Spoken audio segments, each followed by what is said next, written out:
Hey guys, so ayan, nakadating na kami dito sa Manila. Yan. Yan. Kita nyo naman, nag-iba na yung yung aming kwarto, diba? Hindi namin inayos talaga. So, nasa Manila na talaga kami guys. Ayan o.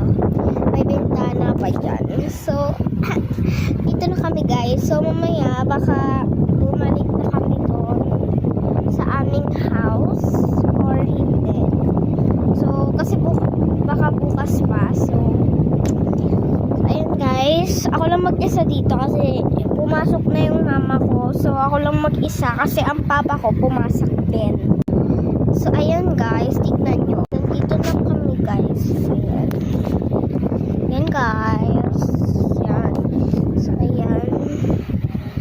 So, yung mga TikTok ko dito guys is kapag nagti-TikTok ako dito kami nagbabakasyon. Yung mga nakikita nyo nagti-TikTok ako dito kami nagbabakasyon guys.